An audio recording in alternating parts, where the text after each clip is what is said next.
Hello friends, मेरा नाम मोहित है और मैंने सिविल सर्विसेज एग्जामिनेशन 2017 में क्लियर किया था।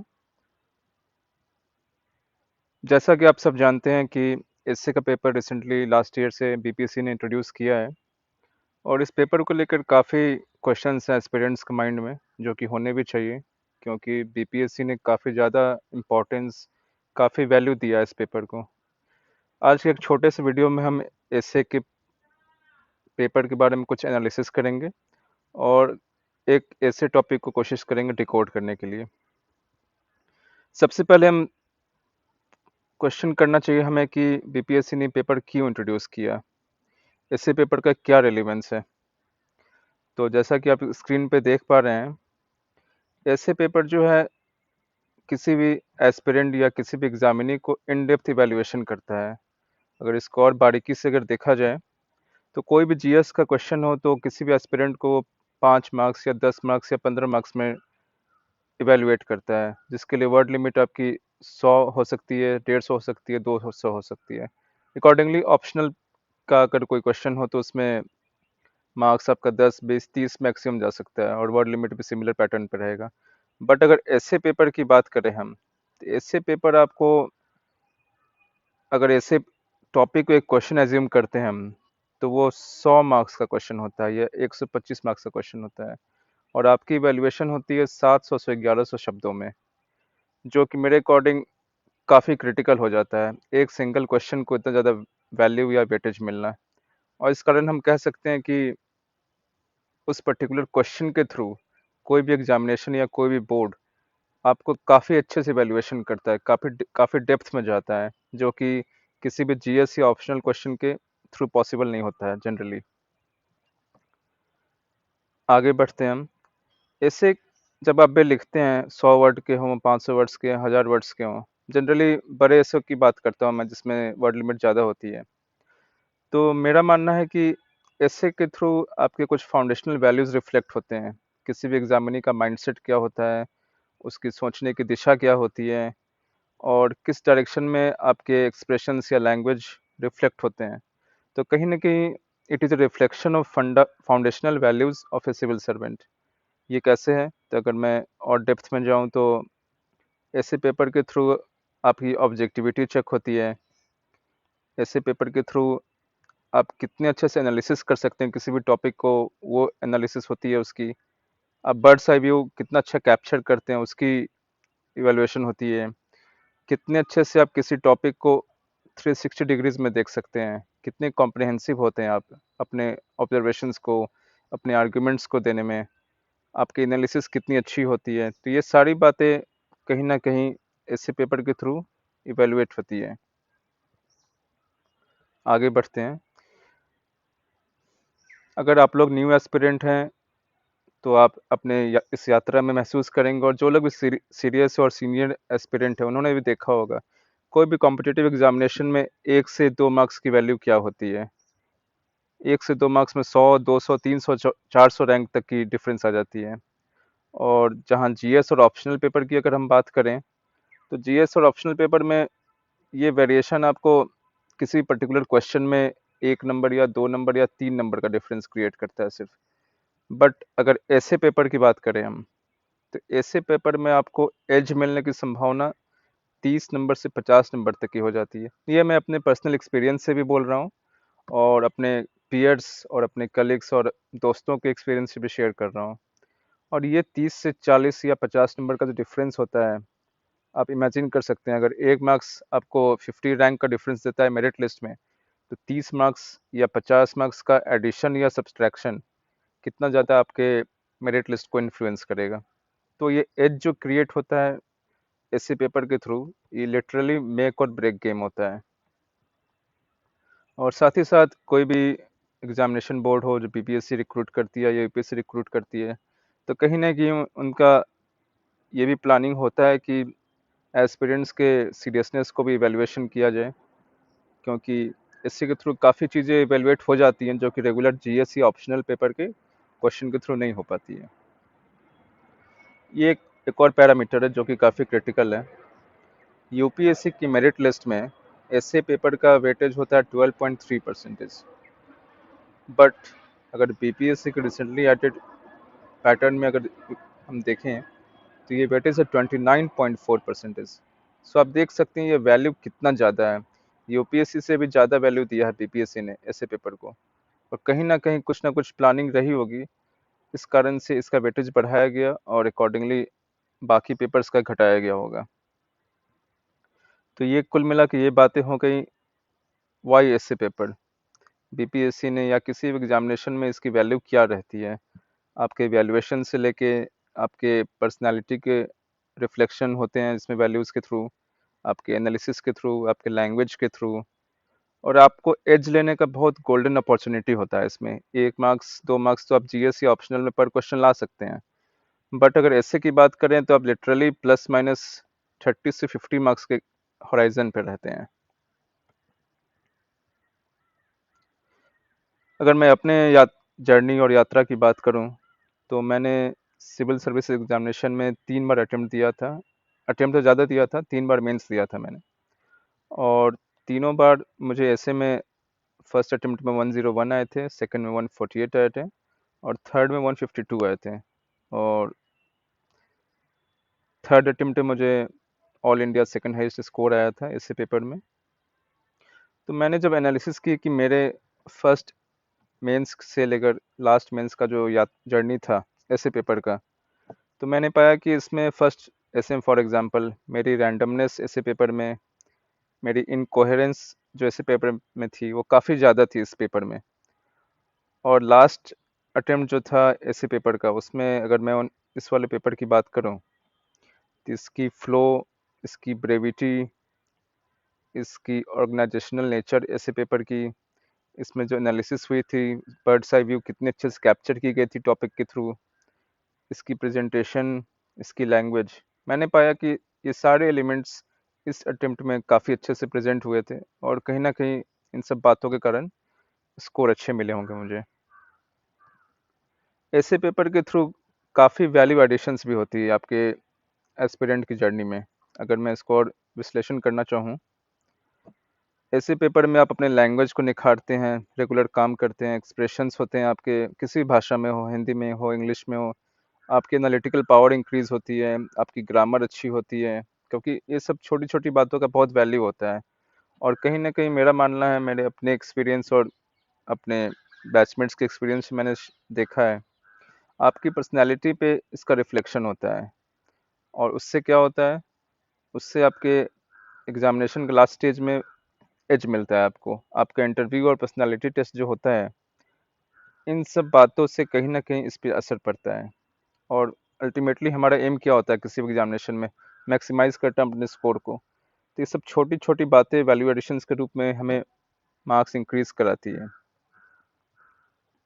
लैंग्वेज की अगर बात करें तो लैंग्वेज जनरली हम वर्बल या रिटन फॉर्म में पाते हैं, और ऐसे पेपर में तो चूंकि रिटन का वैल्यू ज़्यादा होता है और इंटरव्यू में वर्बल लैंग्वेज की बात होती है, तो यहाँ पर ये सब जो छोटी छोटी बारीकियाँ होती हैं, जैसे आपके ग्रामर हो गए, आपके स्पेलिंग्स हो गए, आपकी प्रेजेंटेशंस हो गए, इन तीनों एलिमेंट्स का काफ़ी ज़्यादा रोल होता है। और जैसा कि हम डिस्कस कर रहे थे, किसी भी मेरिट लिस्ट में 0.5 या 1 मार्क्स का क्या वैल्यू रहता है।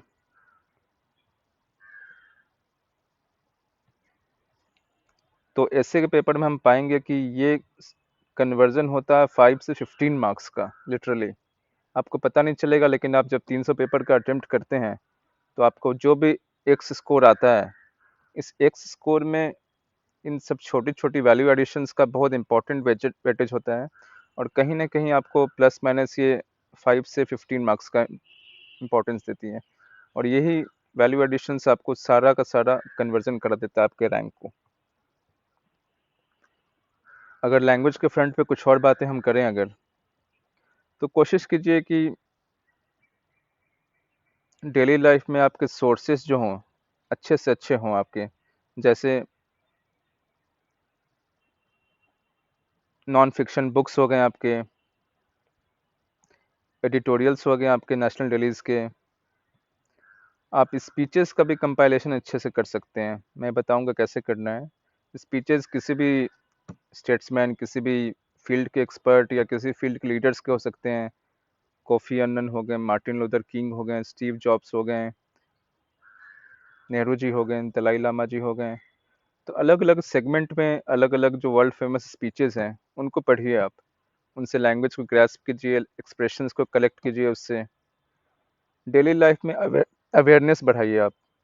अवेयरनेस किस फॉर्म में हो सकता है, तो लैंग्वेज के प्रति आपका रुझान कितना है, कितना आप इंटरेस्टेड है लैंग्वेज को ग्रैब करने के लिए, या किसी भी डिबेट में, या राज्यसभा का डिबेट हो गया फॉर एग्जांपल, या एडिटोरियल्स हो गए, उसमें एनालिसिस को आप कितने अच्छे से ऑब्जर्व कर रहे हैं, कितने अच्छे से प्रेजेंटेशन को ऑब्जर्व कर रहे हैं, और उसके बाद अपने ऐसे पेपर में कितने अच्छे से इंकलकेट कर रहे हैं, बहुत इंपॉर्टेंट है। तो इसके लिए कुछ हैबिट्स हो सकती हैं जो कि मैंने अपने एस्पिरेंट की जर्नी में यूज़ किया था, और सबका अपना अपना तरीका होता है, बट मैं जैसे अपना एक्सपीरियंस शेयर करना चाहूँ तो मैंने लैंग्वेज में कंपाइलेशन या कलेक्शन काफ़ी ज़्यादा किया था, जो कि expressions, idioms, phrases, poems, articles, speeches, अच्छे अच्छे वर्ड्स हो गए। इसको आप कोशिश कीजिए एक सिंगल पॉइंट पे कलेक्ट करने का, या तो सॉफ्ट कॉपी रखिए या हार्ड कॉपी रखिए, और रेगुलरली इसको कंपाइल कीजिए, पढ़िए, इसको यूज़ कीजिए, टाइम पास में भी यूज़ कर सकते हैं। तो ये बेसिकली आपके डेली लाइफ में इंकलकेट होते जाता है, और धीरे धीरे आपके माइंडसेट का पार्ट बन जाता है। जैसे कि मैंने नीचे मेंशन किया है, हैबिट्स को आपको इंकलकेट करना है, फिर ये इंटरनलाइज होता है आपके सिस्टम में।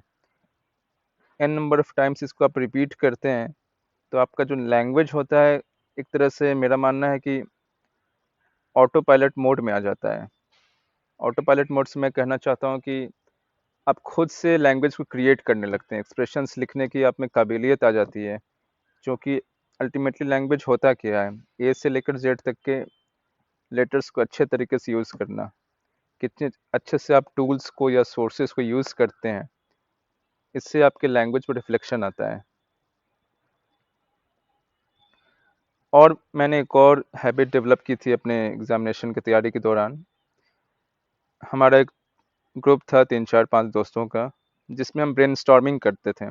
किसी भी ऐसे टॉपिक को ले लीजिए आप, पॉसिबल नहीं है कि हमेशा आप 300 या 500 या 1000 वर्ड कैसे लिखा करें, लेकिन कोशिश कीजिए कि अधिक से अधिक टॉपिक्स को कवरेज करें आप। फॉर एग्जांपल हम लोग 4 5 लोग बैठते थे, और हमेशा 3 से 5 टॉपिक को ब्रेक डाउन करते थे, और ये एक्सरसाइज अगर आप 50 दफ़े रिपीट करते हैं तो आप 200 से 300 ऐसे को डीमिस्टिफाई कर सकते हैं, डिकोड कर सकते हैं, ब्रेक डाउन कर सकते हैं। इस तरह से होता है कि आपका ब्रेन एकदम फास्ट काम करना स्टार्ट करता है, टॉपिक को ब्रेक डाउन अच्छे से कर देता है, और अधिक से अधिक कवरेज होता है आपका। अधिक से अधिक कवरेज होने से क्या होता है कि ब्रेन में आपके ऑटो पायलट मोड में expressions, analysis, arguments, words, expressions आ जाते हैं, और कोई भी न्यू टॉपिक हो आप उसमें अच्छे से प्रेजेंट करने की स्टेज पे आ जाते हैं। और ओल्ड टॉपिक अगर बाई चांस आ जाता है, ये तो आपके फेवर में ही जाएगा फिर। अगर हम नेचर ऑफ ऐसे टॉपिक्स की बात करें, सिंस बीपीएससी ने एक ही बार एग्जामिनेशन लिया है ऐसे पेपर पे, और यूपीएससी तो काफ़ी सालों से ले रहा है, तो इसमें अलग अलग टीचर्स या एक्सपर्ट्स के अलग अलग ओपिनियंस होते हैं, जिसमें हम इसकी बात कर सकते हैं। For example multi dimensional essays होते हैं, जिसमें हेल्थ का टॉपिक हो सकता है आपका, टेक्नोलॉजी की टॉपिक्स हो सकती है, साइबर सिक्योरिटी की टॉपिक्स हो सकती है, वीमेन हो इश्यूज़ का टॉपिक हो सकता है, पॉलिटिक्स एंड गवर्नेंस हो सकता है, गुड गवर्नेंस हो सकता है, या किसी इवेंट बेस्ड टॉपिक हो सकती है, जियो पॉलिटिकल इवेंट बेस्ड टॉपिक हो सकती है। एक और नज़रिया है इसको देखने का, फिलोसॉफिकल वर्सेस नॉन फिलोसॉफिकल। तो चूँकि लास्ट ईयर फिलोसॉफिकल एसेस का काफ़ी ज़्यादा वेटेज था बीपीएससी में, और यूपीएससी ने भी लास्ट 3 4 सालों में फिलोसॉफिकल एसेस को काफ़ी तवज्जो दिया है। तो वो एक तरीका होता है वर्सेस नॉन फिलोसॉफिकल, जिसमें जनरली डायमेंशनल एसेज आ जाते हैं, जो कि काफ़ी बार जीएस बेस्ड टॉपिक्स सभी होते हैं।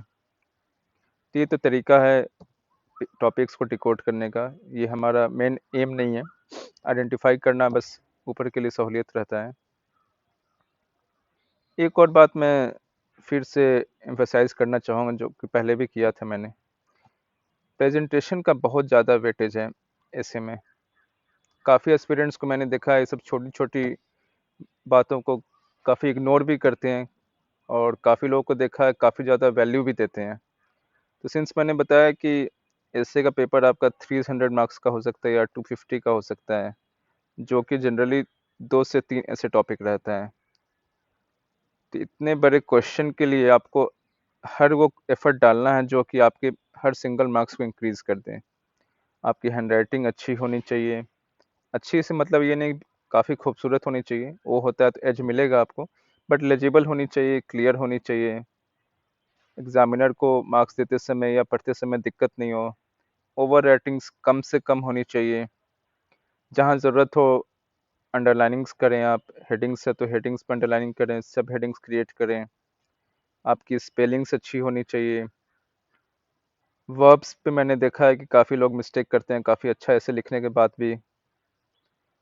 Preposition, conjunction, basic basic grammar भी होती है, काफ़ी बार इरिटेटिंग महसूस होती है इसे पढ़ते वक्त। तो आप इन सब बातों पे भी फोकस कर सकते हैं अपने इस एग्जामिनेशन के तैयारी के दौरान। जैसे प्रेजेंटेशन हो गया, लैंग्वेज पे काम करना हो गया, हैबिट्स डेवलप करना हो गया, क्योंकि हैबिट्स आपको थ्रू आउट पूरे एग्जामिनेशन में इम्पैक्ट करेगा। नॉट ओनली ऑन ऐसे पेपर बट जीएस पेपर हो गया, ऑप्शनल पेपर हो गया, आपकी पर्सनालिटी टेस्ट हो गई, साक्षात्कार जिसको हम बोलते हैं। और ये सब मैं अपने यात्रा से बोल रहा हूँ, मैंने अपनी जर्नी में महसूस किया था कि ये सब बातें ऑलराउंड डेवलपमेंट करती है आपकी, और काफ़ी फ़ायदा होगा आपको। सो आप एस्पिरेंट की जर्नी में जिस भी स्टेज पे हैं, फर्स्ट अटेम्प्ट हो, थर्ड अटेम्प्ट हो, लास्ट अटेम्प्ट हो, कोशिश कीजिए अपने टाइम फ्रेम के अकॉर्डिंग इसको कस्टमाइज़ करने का। और मैं कह सकता हूँ दावे से कि आपके एक्सपीरियंस और आपके इम्पैक्ट, आपके मेरिट लिस्ट पे इसका कहीं ना कहीं पॉजिटिव रिफ्लेक्शन होगा। चलिए हम कोशिश करते हैं लास्ट ईयर पूछे गए एक ऐसे टॉपिक को डिमिस्टिफाई या डिकोड करने का। टॉपिक था हमारा perform your obligatory duty because action is Indeed better than inaction. तो कभी भी कोई टॉपिक अटेम्प्ट करते हैं आप, तो कुछ कुछ बेसिक हाइजीन फैक्टर होता है, कुछ कुछ बेसिक स्टेप्स होते हैं जो आपको लेना चाहिए। फॉर एग्जांपल ब्रेनस्टॉर्मिंग हो गई, जो कि मैंने कुछ देर पहले फिर से डिस्कस किया था। आप कीवर्ड्स को आइडेंटिफाई कीजिए, टॉपिक्स में क्या क्या कीवर्ड्स हैं। जैसे यहाँ ज़्यादा ज़्यादा सिग्निफिकेंट कीवर्ड्स नहीं, still obligation, duty, action, inaction identify कीजिए। फिर पूछिए अपने आप से, क्या इस स्टेटमेंट के एंटीथेसिस जाने की कोई पॉसिबिलिटी है क्या। फॉर एग्जांपल काफ़ी बार हमें जो टॉपिक दी जाती है, स्टेटमेंट दिया जाता है, ज़रूरी नहीं है कि हमेशा वो 100% आइडियल वर्ल्ड में सही हो। काफ़ी एग्जांपल्स और काफ़ी आर्गुमेंट्स होते हैं जो कि इस स्टेटमेंट के ऐसे टॉपिक के अगेंस्ट भी जा सकते हैं। फॉर एग्जांपल यहाँ पर अगर बोला जा रहा है perform your obligatory duty because action is Indeed better then in action, तो आप इसका एंटीथेसिस बना सकते हैं कि action is not always better than inaction. Sometimes inaction is also required. Sometimes both are required. Sometimes nothing is required. इस तरह का कुछ कुछ कॉम्बिनेशंस करके आप बता सकते हैं, और अकॉर्डिंगली आपको एग्जाम्पल से जस्टिफाई करना होगा, आर्ग्यूमेंट्स देने होंगे, उसके थ्रू जस्टिफाई करना होगा। जैसे यहाँ मैंने लिखा है कि inaction is also an action.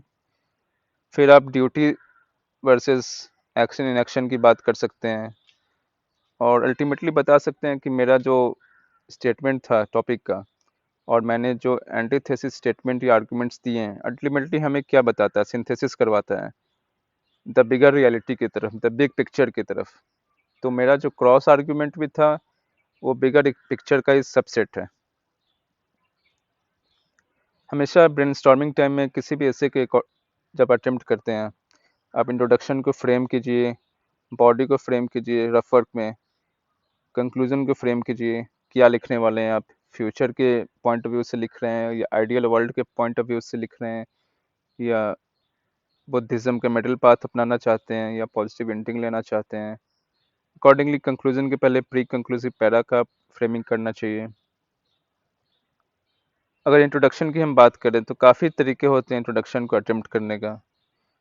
मुझे जो सबसे बेटर लगता है और मैंने काफ़ी बार यूज़ किया है, किसी भी टॉपिक को आप कोई कॉन्टेम्प्ररी एग्जाम्पल के थ्रू बताइए, कॉन्टेम्प्ररी इवेंट हुआ हो, कोई इंसिडेंट हुआ हो, उससे आप आर्ग्यूमेंट देके जस्टिफाई कीजिए ऐसे के टॉपिक को। फॉर एग्जांपल अगर मैं इस टॉपिक से रिलेट करता हूँ, तो मैं वन ऑफ द इंट्रोज में इसराइल पैलेस्टीन कॉन्फ्लिक्ट को मेंशन करता है।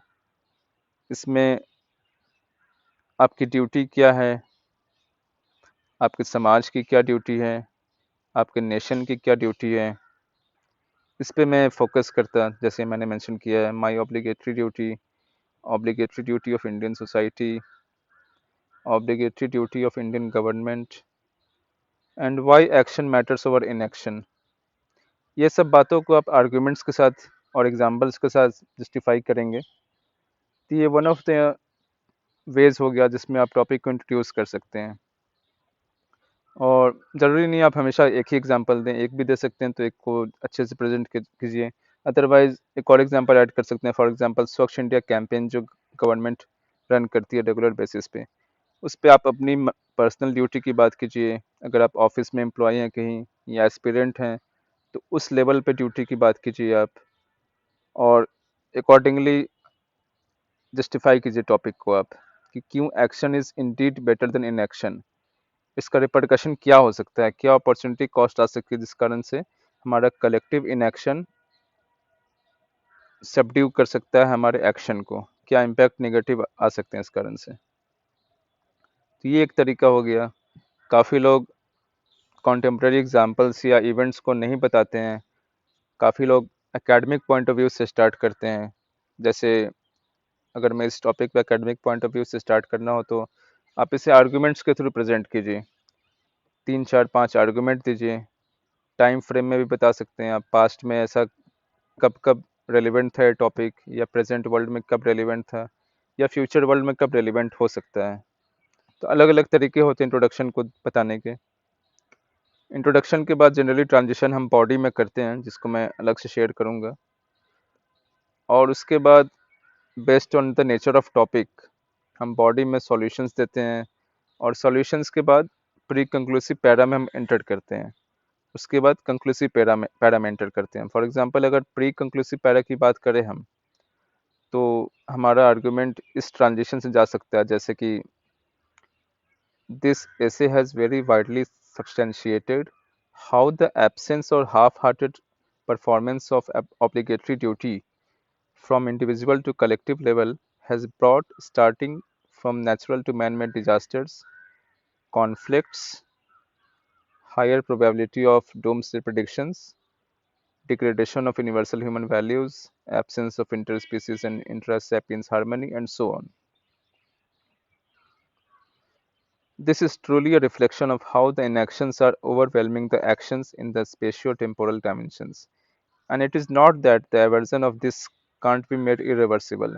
Human race has thwarted many chaos, many disasters, and many such stumbling blocks which have been impediment to the progress of the civilization, this earth, this planet, and our future. तो इस तरह आप देखेंगे कि आप जिस तरह अपने बॉडी में जो भी आर्गुमेंट्स दिए होंगे मल्टी डायमेंशनल या टाइम फ्रेम पे या स्केल के फ्रेम पे, उससे आप धीरे धीरे प्री कंक्लूसिव पैरा में ट्रांजिशन इंट्रोड्यूस करते हैं ऐसे में, और ये आपका ट्रांजिशन फाइनली कंक्लूजन के रूप में एंड करता है। जो जैसा कि हम इस टॉपिक के लिए बताएं, तो इस टॉपिक में हम कुछ सॉल्यूशन से भी एंड कर सकते हैं, कुछ फ्यूचर की कल्पना भी कर सकते हैं, जिसमें हम बता सकते हैं कि टॉपिक का जो रेलिवेंस है ऐसा करंट ह्यूमन रेस फॉलो करता है, तो हम फ्यूचर में ह्यूमन रेस को या हमारे प्लानट को किस डायरेक्शन में पाएंगे या पा सकते हैं। जैसे हम अगर मेंशन करें यहाँ पर, कंक्लूजन को इस फॉर्मेट में लिखा जा सकता है। One of the verses of Bhagavad Gita emphasizes that one should be focused upon his or her actions instead of the fruits of action.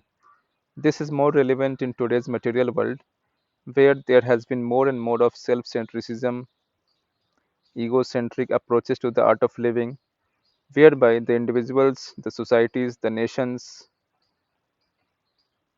have forgot how this world is a single big family and where everyone is obliged to live in peace and harmony, just like one aspires so for his or her nuclear family. By working on the path of peace, love, harmony only, and by performing one's obligatory duty with the right spirited action, there can be sustainable development in the world. And as the G20 motto aspires for, one earth, one family, one future, the world can achieve so. तो यहाँ आपने देखा होगा कि हम एक भविष्य की कल्पना करते हैं जिसमें हम आर्ग्यूमेंट देते हैं कि हम इस डायरेक्शन में या इस आर्गुमेंट बेस्ड वर्ल्ड में रहते हैं, तो हमारे वर्ल्ड के साथ ऐसा ऐसा पॉसिबल है कि हो। अकॉर्डिंगली आप यहाँ पे जैसे मैंने हाईलाइटिंग की बात की थी, अंडरलाइनिंग की बात की थी, अब कीवर्ड्स को कभी कभी लिमिटेड तरीके से अंडरलाइन कर सकते हैं, और किसी कोटेशन या किसी पोएम के साथ एंड करना काफ़ी बार अच्छा माना जाता है अगर फिट हो रहा है उस रेलेवेंस में। तो जैसे यहाँ अगर मेंशन करें, let there be harmony in thought, righteousness in the heart and the beauty in the character. किसी भी स्क्रिप्चर या कॉन्टेम्प्रेरी स्पीच या कॉन्टेम्प्रेरी किसी आर्टिकल से आप कुछ पिक करके आप कोट कर सकते हैं। सबसे इम्पोर्टेंट बात अब हम बॉडी की करेंगे। इंट्रोडक्शन के बाद हम बॉडी में जनरली ट्रांजिशन होता है ऐसे का, बिफोर मूविंग टू कंक्लूजन। तो बॉडी को भी अप्रोच करने के अलग अलग तरीके हैं, और मेरा मानना है काफ़ी तरीके एक दूसरे में ओवरलैप भी करते हैं, क्योंकि कोई भी एक तरीका फुल प्रूफ नहीं होता है और म्यूचुअली एक्सक्लूसिव भी नहीं होता है। तो अलग अलग तरीकों के एलिमेंट्स भी उसमें आ ही जाते हैं। जैसे हम डायमेंशन बेस्ड अप्रोच की बात करें अगर, और इस टॉपिक की बात करें, तो हमारे टॉपिक में ऑब्लिगेटरी ड्यूटी की बात की गई थी,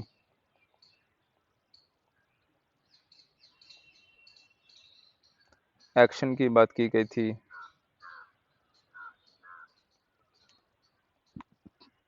और इनएक्शन की बात की गई थी।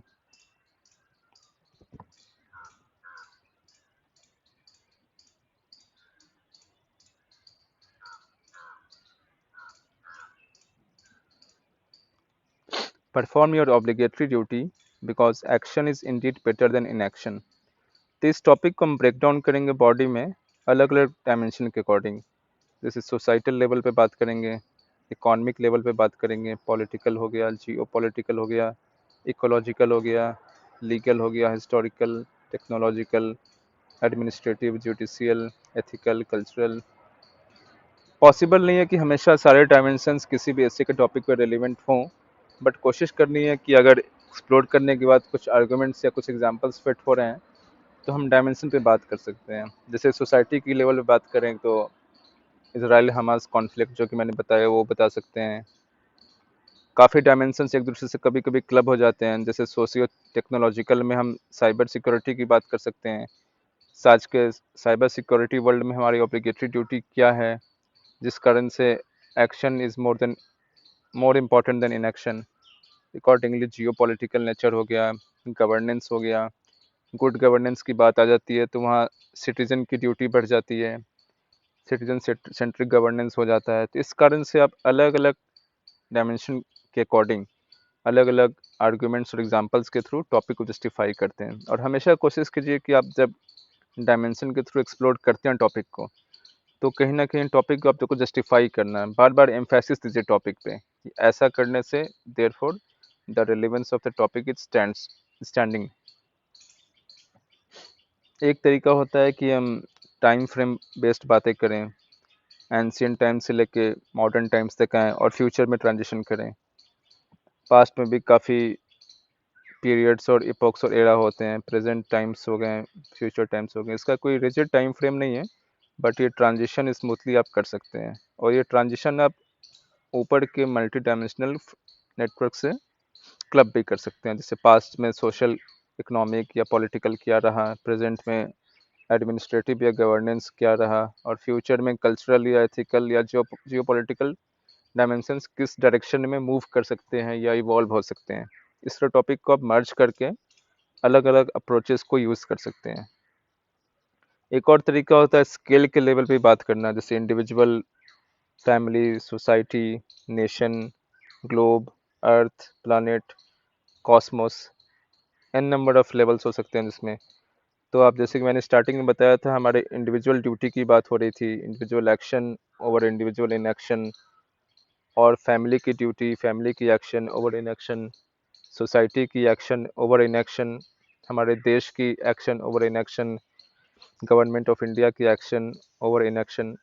तो ये काफ़ी लेवल्स पे जा सकता है ये, और जहाँ जहाँ रिलेवेंट आपको महसूस हो उसमें आप इस वाले अप्रोच को भी यूज़ कर सकते हैं, इस वाले अप्रोच को भी यूज़ कर सकते हैं। जैसे आज की हम बात करते हैं कि हम काफ़ी ईगो सेंट्रिक वर्ल्ड हो गया है इंस्टेड ऑफ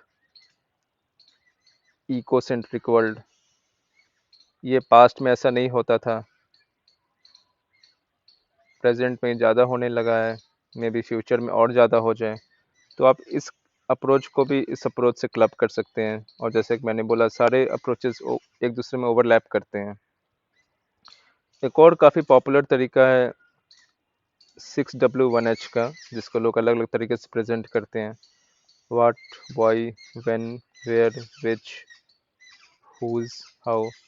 कोई भी टॉपिक का ब्रेक डाउन कीजिए उसको, कि what is the essence of the topic, why the topic has been asked, when is the time frame relevant, in which spatial dimension the topic pertains to, which stakeholders and dimensions are affected by the topic's statement।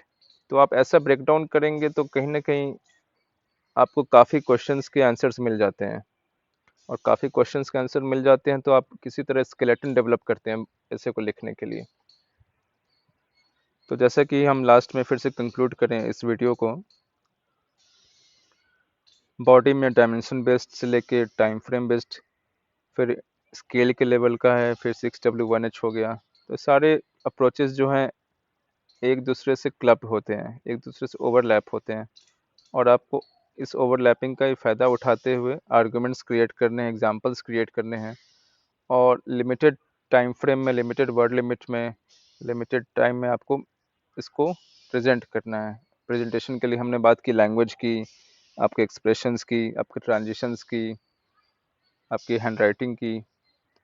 सो छोटी से लेके बड़ी बड़ी बातें, सारी बातें इसमें cover हो जाती हैं, और अल्टीमेटली आपका जो ऐसे क्रिएट होता है 700 से 1000 वर्ड तक का जो भी क्रिएट होता है, एग्जामिनर को कहीं ना कहीं आपके बारे में, आपके इन डेप्थ इवेलुएशन के बारे में, आपके इन डेप्थ एनालिसिस के बारे में एक पिक्चर देता है, और उसी पिक्चर के बेसिस पे आपको 100 या 125 मार्क्स में इवेलुएशन किया जाता है। तो कोशिश कीजिए इन सब बातों को अपने प्रैक्टिस में, अपने घर पे, अपने टेस्ट सीरीज़ में, अपने क्लासरूम में यूज़ करने का, और उससे मुझे उम्मीद है काफ़ी फ़ायदा होगा आपको। और जैसा कि ये वीडियो द ऑफिसर्स क्लासेस ने अपलोड किया है, द ऑफिसर्स क्लासेस एक ऐसे का कोर्स कराने जा रहे हैं जिसमें अलग अलग फील्ड के ऑफिसर्स आपको गाइड करेंगे, आपको मेंटोर करेंगे, आपकी इवैल्यूएशन करेंगे, आपको 1-to-1 मेंटोरिंग करेंगे, गाइडेंस देंगे ऑफलाइन और फिजिकल मोड में। और हम कोशिश करेंगे 8 से 10 क्लासेस की वीडियोस अपलोड करने की, और 8 से 10 फिजिकल क्लासेस लेने की अगर पॉसिबिलिटी क्रिएट होती है तो वो भी हम करेंगे, और 10-12 फुल लेंथ और पार्शियल टेस्ट भी लेंगे, उसमें पार्ट टेस्ट लेंगे। तो इस कोचिंग के ऐसे मॉड्यूल को आप सब्सक्राइब कर सकते हैं, ऑनलाइन और ऑफलाइन दोनों मोड में। और मुझे उम्मीद है कि इस मॉड्यूल के थ्रू आपको काफ़ी फ़ायदा होगा। अगर आप फर्स्ट अटेम्प्ट दे रहे हैं या लास्ट अटेम्प्ट दे रहे हैं, दोनों ही स्टेज पे आपको काफ़ी फ़ायदा हो सकता है। इस वीडियो के साथ हम लोग इस डेमो वीडियो का अंत करते हैं। मुझे उम्मीद है आपको काफ़ी फ़ायदा मिलेगा इस सैम्पल वीडियो से, और अगर आपको अपने वैल्यू एडिशंस को, आपको ऐसे प्रिपरेशन को एनरिच करना है और बेटर करना है और वैल्यू एडिशन देना है, तो आप इस कोचिंग के ऐसे कोर्स के थ्रू ज्वाइन कर सकते हैं। और मैं और बाकी ऑफिसर्स की टीम कोशिश पूरी करेगी कि आपके ऐसे मार्क्स मैक्सिमाइज हों, क्योंकि जैसा कि हमने देखा कि ऐसे पेपर का वैल्यू 29.4% है बीपीएससी में, जो कि ऑलमोस्ट 1/3 ऑफ द मार्क्स हो गया। तो हम कोशिश करेंगे ये मॉड्यूल आपका मैक्सिमाइज हो, जिससे आपके मेरिट लिस्ट पे सिग्निफिकेंट इम्पैक्ट हो, और आपका रैंक अच्छा हो, आपको मनचाहा सर्विस मिले। इन सब बातों के साथ। Thank you very much.